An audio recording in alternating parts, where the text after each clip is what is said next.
अन अनस अन्न नबी सल्लल्लाहु अलैहि वसल्लम क़ाल युख़रजु मिनन नारी मन क़ाल ला इलाहा इल्लल्लाहु व कान फ़ी क़ल्बिही मिनल ख़ैरि मा यज़िन शईरहु सुम्मा लम युख़रज मिनन नारी मन क़ाल ला इलाहा इल्लल्लाहु व कान फ़ी क़ल्बिही मिनल ख़ैरि मा यज़िनु बुर्रता सुम्मा युख़रज मिनन नारी मन क़ाल ला इलाहा इल्लल्लाहु व कान फ़ी क़ल्बिही मिनल ख़ैरि मा यज़िनु ज़र्रतन।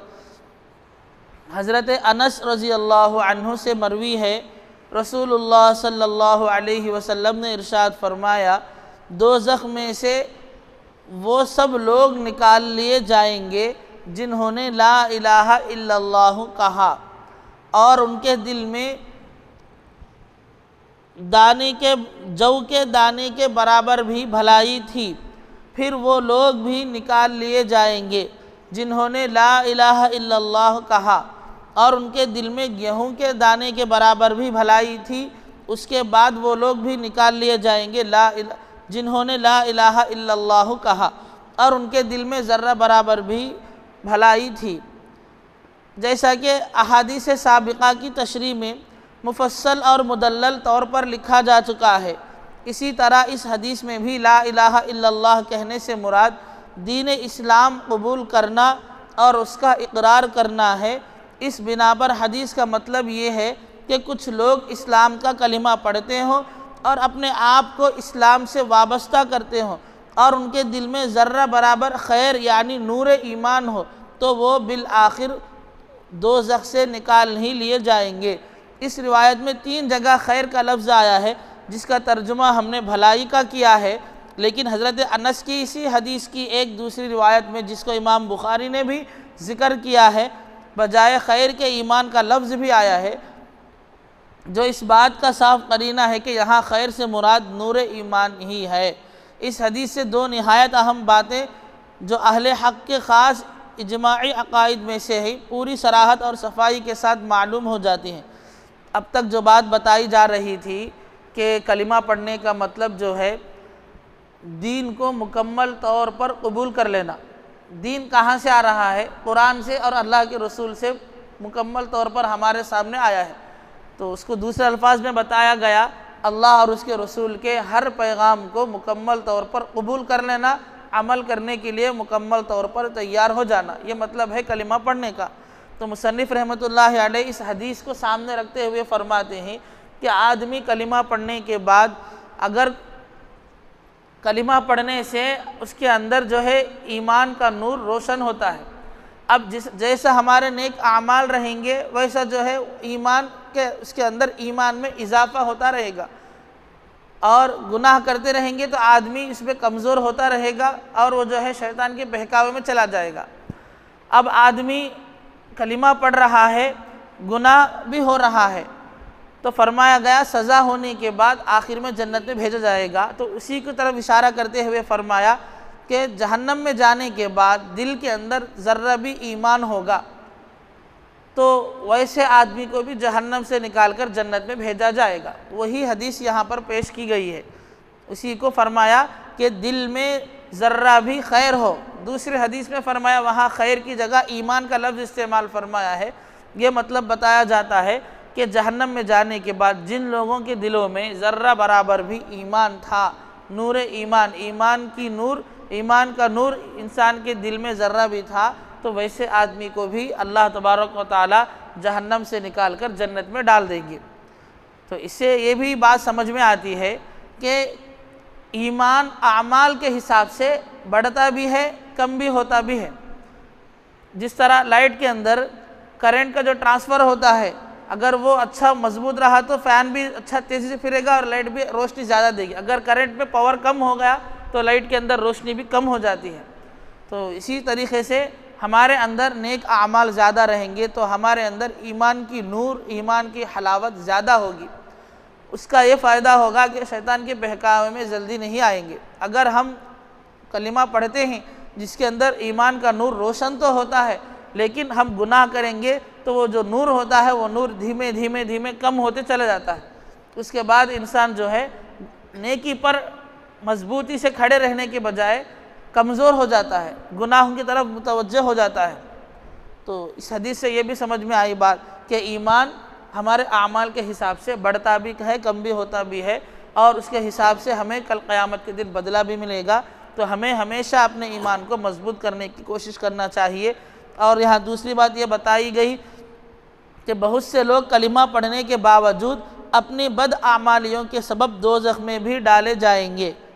ईमान पढ़ते हैं, गुनाह करते हैं, उस गुनाह की वजह से उनको जो है जहन्नम में डाला जाएगा। उसके बाद फरमाया, और दूसरे ये कि अगर उनके दिलों में खफीफ से खफीफ और ज़ईफ़ से ज़ईफ़ हत्ता के हदीस की तशरीह के मुताबिक ज़र्रा बराबर भी ईमान होगा तो बिल आखिर वो दोज़ख से निकाल लिए जाएंगे। ये नहीं हो सकता कि कोई अदना से अदना दर्जे का मोमिन भी काफिरों की तरह हमेशा दोज़ख में रहे, अगरचे वो आमाल के लिहाज से कैसा ही फासिक व फाजिर क्यों ना हो। मुसन्निफ़ रहमतुल्लाहि अलैह भी फिर वही बात समझा रहे हैं। एक आदमी है, कलिमा पढ़ता है, कलिमा पढ़ने के बाद आदमी जो है दुनिया के अंदर नमाज़ों में पाबंदी नहीं और झूठ में लगा हुआ है, और दूसरे जो है अपना वक्त गलत जगहों पर इस्तेमाल कर रहा है, गुनाहों में अपनी ज़िंदगी गुजार रहा है। अब अगर ऐसे आदमी की मौत आ गई तो फरमाते हैं हदीस को सामने रखते हुए कि उस आदमी को उसके बुरे आमाल की वजह से दोज़ख में डाला जाएगा। फिर उसके बाद उस इंसान के दिल में ज़र्रा भी अगर अल्लाह पर ईमान होगा, अल्लाह पर ईमान होने का मतलब बताया गया कि अल्लाह के हर पैगाम को कबूल कर लेना और अमल करने के लिए पूरे तौर पर तैयार हो जाना। तो वह आदमी जो है कलिमा पढ़ता था लेकिन जो है यकीन सब रखता था, लेकिन आमाल गुनाहों के करता था। तो फरमाते हैं कि ज़र्रा भी उसको अल्लाह के, उसके दिल में अल्लाह के लिए डर और खौफ हो, या वो अल्लाह पर ईमान रखता हो लेकिन अमल ना करता हो, तो वैसे आदमी को भी जो है दोज़ख में से निकाल कर जन्नत में भेजा जाएगा। जिस तरह एक काफिर को हमेशा के लिए जहन्नम में रख कर जलाया जाएगा, ऐसा इस आदमी के साथ नहीं होगा। जितनी गलती होगी उतनी सज़ा मिलेगी। उसके बाद उसे उसके दिल के अंदर ईमान की थोड़ी भी अगर रोशनी बाकी रहेगी तो उस रोशनी के बदौलत से उसे जहन्नम से निकाल कर जन्नत में डाला जाएगा। उसी को समझा रहे। और इस मज़मून की हदीसें सही बुखारी और सही मुस्लिम ही में है कि हज़रत अनस के अलावा अबू सईद खुदरी रज़ी अल्लाह अन्हु, हज़रत जाबिर और हज़रत अबू हुरैरा से भी मरवी हैं। और हदीस की दूसरी किताबों में ये मज़मून इन हज़रात के अलावा हज़रत अबू बकर रज़ी अल्लाह अन्हु और हज़रत अबू मूसा वग़ैरह मुतअद्दिद सहाबा इकराम से रिवायत किया गया है। बहरहाल फ़न हदीस की मारिफत और उलूम हदीस में बसीरत रखने वालों के नज़दीक ये मज़मून आ हज़रत सल्लल्लाहु अलैहि वसल्लम से तवातुर के साथ साबित है। ये जो हदीस पेश की गई है और ये जो बात समझाई गई है, ये हदीस जो है बड़े बड़े सहाबा से साबित है, ये बताना चाहते हैं। और इस हदीस को जो है बड़े बड़े अहादी मुहद्दिसीन, हदीस का जो फ़न है, ये सब्जेक्ट है, इसके अंदर जो बड़ी बड़ी सलाहियत रखने वाले और मजबूत जो उलमा इकराम थे, वो हजरात भी इस हदीस को अल्लाह के रसूल से मुकम्मल तौर पर साबित किए हैं और पेश कर रहे हैं। बल्कि सहीहैन ही में हज़रत अबू सईद खुदरी की जो मुफस्सल रिवायत है उसमें सराहत के साथ ये भी मज़कूर है कि जो गुनहगार मुसलमान दोज़ख में डाले जाएंगे उनके हक़ में नजात याफ्ता मोमिनीन अल्लाह ताला से बड़े इल्हाह के साथ अफ़्व दरगुज़र और बख्शिश व करम की इस्तिदआ करेंगे और अल्लाह ताला उनकी इस इस्तिदआ व इल्तिजा को कबूल फरमा कर उन्हीं को इजाज़त देंगे कि जाओ, जिसमें एक दीनार बराबर भी खैर तुम्हें नज़र आए उसको निकाल लो। चुनांचे एक बहुत कसीर तादाद ऐसे लोगों की भी निकाल ली जाएगी। फिर उनको इजाज़त दी जाएगी कि जाओ ऐसे लोगों को भी निकाल लो जिनमें निस्फ दीनार के बराबर खैर भी तुम्हें नज़र आए। चुनांचे एक बहुत बड़ी तादाद ऐसे लोगों की भी निकाल ली जाएगी। फिर हुक्म होगा कि जाओ ऐसे लोगों को भी निकाल लो जिनके अंदर ज़र्रा बराबर खैर भी तुम्हें नज़र आए।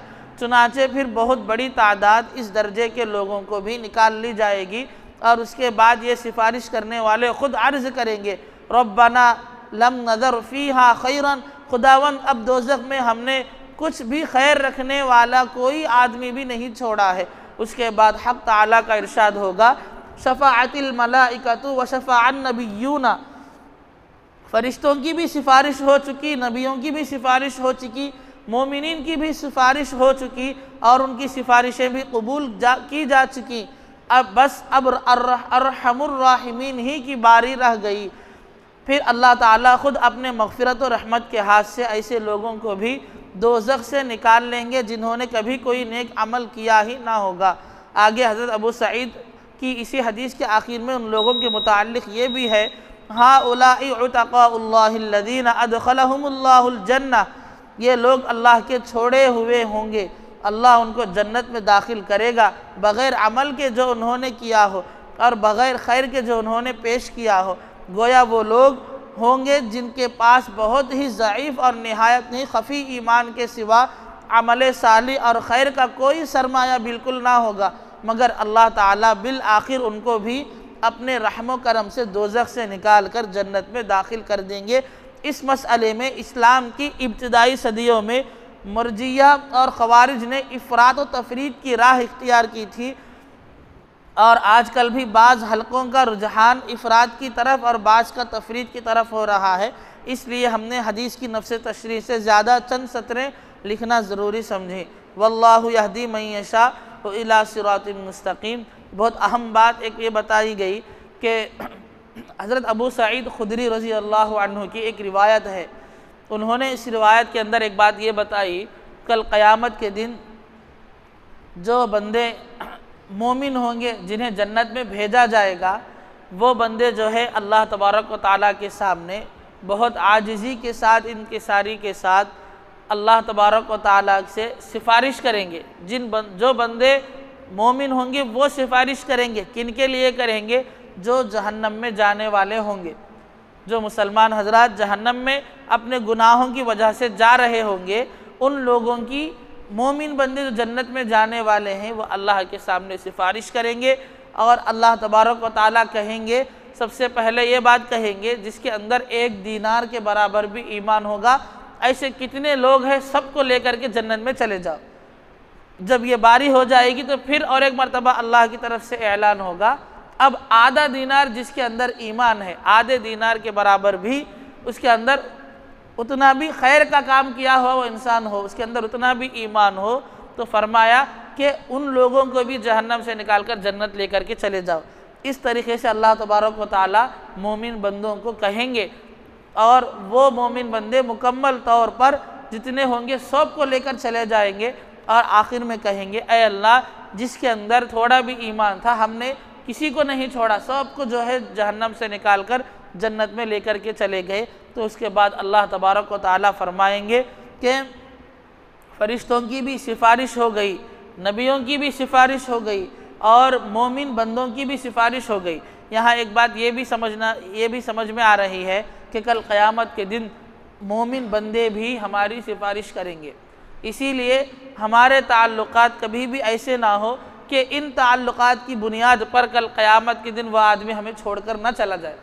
हमारा ताल्लुक़ हर एक मुसलमान, एक मोमिन बंदे से अल्लाह के रसूल ने जो तरीक़ा अपने सहाबा को सिखाया है वैसे हमारे ताल्लुक़ात होना चाहिए। किसी के साथ ज़ाती दुश्मनी, अदावतें, बुग़्ज़, कीना, ये सब चीज़ें नहीं रखना चाहिए।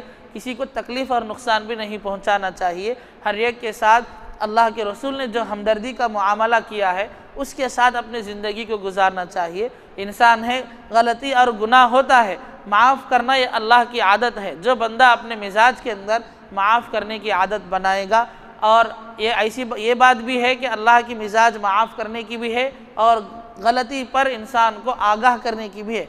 तो इस चीज़ को समझते हुए जहाँ जो चीज़ मुनासिब होगी, जहाँ इंसान को पकड़कर समझाना, उसकी गलती को पकड़ना मुनासिब है, वहाँ वो तरीक़ा अपनाना है। जहाँ उसके साथ रहम करम का मुआमला करना मुनासिब है, वहाँ पर वो काम करना चाहिए। हमारे हज़रत अल्लाह तबारक व तआला उनकी उम्र में और इल्म में बरकत नसीब फरमाए, वो फरमाते थे अल्लाह के रसूल ने दो तरीक़े से तबलीग की। एक जगह सहाबा को और लोगों को जन्नत की बशारतें सुनाई और एक जगह जो है जहन्नम से डरने की बातें भी बताई।